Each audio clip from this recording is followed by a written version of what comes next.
بسم اللہ الرحمن الرحیم۔ قصائی کا کتا اور امیر زادہ لوگ۔ کراچی کی پرانی گلیوں میں شام اتر چکی تھی۔ سڑک کے کنارے رکشوں کی آوازیں، بھاگتے قدم، دکانوں پر لٹکتے بلب اور ہلکی خنک ہوا میں مصالحوں کی خوشبو رچی ہوئی تھی۔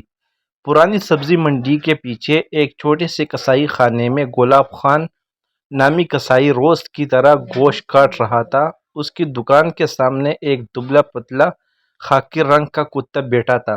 اس کی آنکھوں میں بھوک تھی، زبان لٹک رہی تھی، مگر وہ گلاب خان کے قدموں سے ایک انچ بھی پیچھے نہ ہٹتا۔ گلاب خان ہڈی کا ایک ٹکڑا پھینکتا تو وہ جھپٹ کر کھا لیتا، پھر دم ہلا کر دوبارہ وہیں بیٹھ جاتا، وفاداری نہیں، ضرورت کے مارے سکون میں۔ اسی قصائی خانے کے سامنے سے ہر روز ایک نوجوان گزرتا تھا۔ اس کا نام زاہد تھا۔ شکل صورت سے پڑھا لکھا لگتا تھا، مگر کپڑوں کی سادگی بتاتی تھی کہ غربت اس کے ساتھ سایہ وار چلتی ہے۔ زاہد نے بزنس ایڈمنسٹریشن کی ڈگری حاصل کی تھی، مگر قسمت نے اسے ملازمت دینے سے انکار رکھا تھا۔ کئی مہینوں سے وہ نوکری کی تلاش میں شہر کے دروازے دھکے کھا رہا تھا۔ اس کی ماں بیمار تھی، بہن کے کالج کے فیس کے پیسے ختم ہو چکے تھے اور گھر کے برتن تک گروی رکھے جا چکے تھے۔ ایک دن جب وہ گلاب خان کی دکان کے سامنے رکا، اس نے کتے کو دیکھا جو گوشت کے ٹکڑے کا انتظار میں اپنا دم ہلا رہا تھا۔ زاہد نے ایک لمحے کو رک کر سوچا، یہ کتا کم از کم جانتا تو ہے کہ اس کا رزق کہاں سے آتا ہے، مگر ہم انسان تو نہیں جانتے رزق کے لیے کہاں کہاں جا بیٹھتے ہیں۔ وہ آگے بڑھا تو سامنے ایک بڑی گاڑی آ کر رکی۔ اس گاڑی سے ایک شخص اترا، نفیس لباس، چمکتی گھڑی اور ساتھ دو جوان اس کے بریف کیس اٹھائے ہوئے۔ وہ شہر کے مشہور سرمایہ دار رفیق احمد تھے، جن کی کمپنیوں کے چرچے پورے شہر میں تھے۔ زاہد نے کئی بار ان کی کمپنی میں درخواست دی تھی، مگر کبھی جواب نہ آیا۔ اس دن قسمت جیسے زاہد کے مکان میں سرگوشی کر رہی تھی۔ یہ موقع ہے۔ وہ ہمت کر کے آگے بڑھا، سلام کیا اور اپنی درخواست پیش کر دی۔ رفیق احمد نے ایک نظر اسے دیکھا، مسکرا کر کہا، اچھا آفس آ جانا کل صبح، دیکھتے ہیں کیا ہو سکتا ہے۔ اگلے دن زاہد صاف ستھرے کپڑے پہن کر کمپنی کے دفتر پہنچا۔ وہاں ہر طرف چمک دمک تھی، شیشے کی دیواروں کے پیچھے بیٹھے لوگ، کمپیوٹر کی ٹک ٹک اور مصنوعی مسکراہٹوں کی ایک دنیا۔ زاہد کو پہلی بار احساس ہوا کہ وہ شاید ایک اور جہان میں آ گیا ہے۔ رفیق احمد نے اس سے مختصر ملاقات کے بعد اسے بطور اسسٹنٹ رکھ لیا۔ تنخواہ کم تھی، مگر امید بڑی۔ کچھ دنوں میں زاہد نے محسوس کیا کہ اس دفتر کے لوگوں کی گفتگو زیادہ تر صاحب کی خوشامد پر مبنی ہوتی ہے۔ ہر کوئی ان کے سامنے جھک کر بات کرتا، ان کے لطیفوں پر ہنستا، ان کی تعریف میں زمین آسمان کے قلابیں ملاتا۔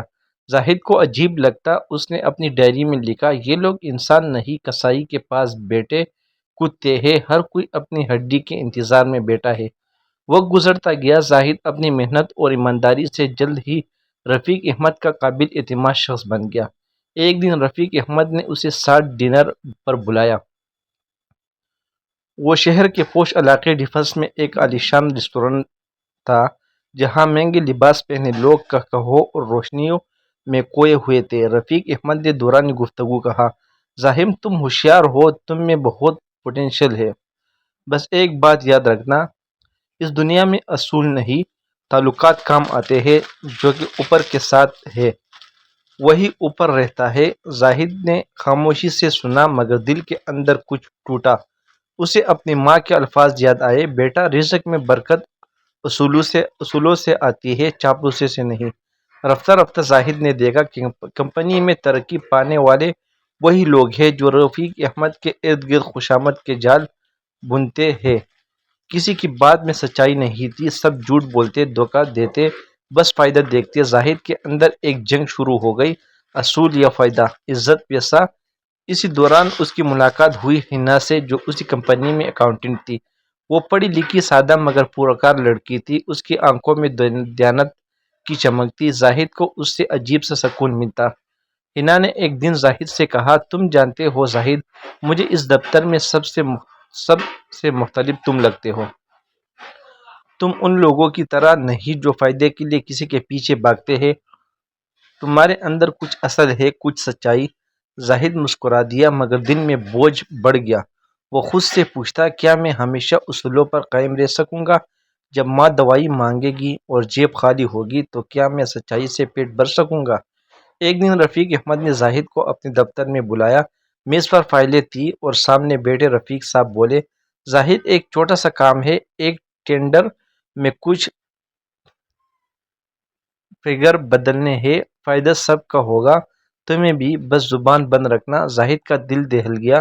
اس نے کہا، لیکن سر یہ غلط ہے۔ رفیق احمد نے ہنستے ہوئے کہا، غلط؟ یہ دنیا غلطی پر چلتی ہے زاہد، تم ابھی بچے ہو، سسٹم کو سمجھو۔ زاہد نے فائل بند کی، کرسی سے اٹھا اور دھیرے سے بولا، سر میں شاید اس سسٹم کے لیے نہیں بنا۔ وہ باہر نکل آیا۔ اس رات سمندر کے کنارے بیٹھا وہ لمبے وقت تک لہروں کو دیکھتا رہا۔ ہنا بھی آ گئی۔ اس نے آ کر کہا، تمہیں معلوم ہے آج تم نے خود کو ثابت کیا ہے۔ دنیا تمہیں پاگل کہے گی مگر تمہارا ضمیر تمہیں سلام کرے گا۔ زاہد نے ریت پر انگلی سے لکھا، لالچ عزت کو مار دیتا ہے۔ پھر اس نے آسمان کی طرف دیکھا اور بولا، میں اپنی عزت نہیں بیچوں گا، چاہے دنیا مجھے بھوکا ہی کیوں نہ رکھے۔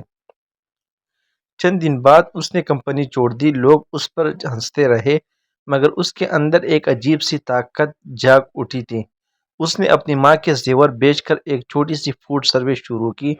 محنت، دیانت اور خلوص اس کا سرمایہ بنے۔ حنا اس کے ساتھ تھی۔ اس نے کہا، رزق کی خوشبو محنت میں ہے، چاپلوسی میں نہیں۔ مہینے گزرتے گئے، زاہد کا کاروبار بڑھتا گیا۔ ایک دن وہی رفیق احمد اس کے پاس آئے جن کی کمپنی اب قرضوں میں ڈوب رہی تھی۔ رفیق صاحب کے لہجے میں نرمی تھی۔ زاہد، تم نے یہ سب کیسے کر دکھایا؟ زاہد مسکرایا اور بولا، سر میں نے کسائی کے کتے جیسی زندگی چھوڑ دی۔ میں نے عزت کی روٹی چن لی، چاہے چھوٹی ہو مگر میری اپنی ہے۔ رفیق احمد کی آنکھوں میں شرمندگی تھی۔ وہ خاموشی سے اٹھ کر چلے گئے۔ وقت گزرا۔ زاہد اور حنا نے اپنی محنت سے نہ صرف اپنا گھر بسایا بلکہ کئی لوگوں کو روزگار دیا۔ ان کی چھوٹی سی دکان ایک دن صدقہ دل فوڈز کے نام سے شہر بھر میں مشہور ہو گئی۔ وہاں آنے والا ہر شخص کہتا، یہ کھانے میں برکت ہے، شاید اس کے پیچھے کسی سچے دل کی دعا ہے۔ ایک دن زاہد پھر اس پرانی منڈی سے گزرا۔ گلاب خان کی دکان ابھی بھی وہی تھی، وہی کتا بھی بوڑھا مگر اسی طرح گوشت کے ٹکڑے کے انتظار میں بیٹھا تھا۔ زاہد نے رک کر اسے دیکھا، آنکھوں میں نمی آ گئی۔ میں بھی کبھی ایسا ہی تھا، اس نے دل میں کہا۔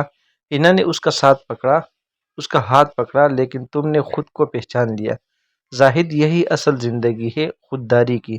زاہد نے آسمان کی طرف دیکھا۔ شام کا سورج ڈل رہا تھا، بادلوں میں سنہری رنگ پھیل رہا تھا۔ اس کے لبوں پر مسکراہٹ تھی۔ اصل امیری وہ نہیں جو جیب میں ہو بلکہ وہ ہے جو ضمیر میں ہو۔ کراچی کی ہوا میں اس کے الفاظ گونج اٹھے۔ گلاب خان کی دکان کے سامنے سے گزرتے ہوئے اس نے آہستہ سے کہا، کسائی کے کتے کی طرح جینا آسان ہے مگر انسان بننے کے لیے دل بڑا چاہیے۔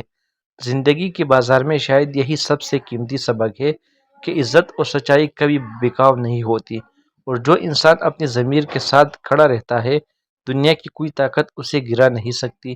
یہ کہانی صرف زاہد کی نہیں، ہم سب کی ہے۔ ہر روز ہم کسی نہ کسی کسائی کے سامنے بیٹھے ہوتے ہیں، کسی دولت کے، کسی تعلق کے، کسی موقع کے، لیکن جو شخص یہ جان لے کہ عزت کے ٹکڑے نہیں ہوتے وہی اصل انسان ہے۔ زاہد نے وہی سچ جان لیا کہ کسائی کے پاس بیٹھے کتے اور مالدار کے پیچھے بھاگنے والے لوگ ایک ہی سوچ رکھتے ہیں۔ فرق صرف اتنا ہے کہ ایک گوشت کے لیے بھوکا ہے، دوسرا عزت کے لیے، اور جو انسان اپنی عزت کے لیے بھوکا رہنا قبول کر لے وہی دراصل سچا امیر ہے۔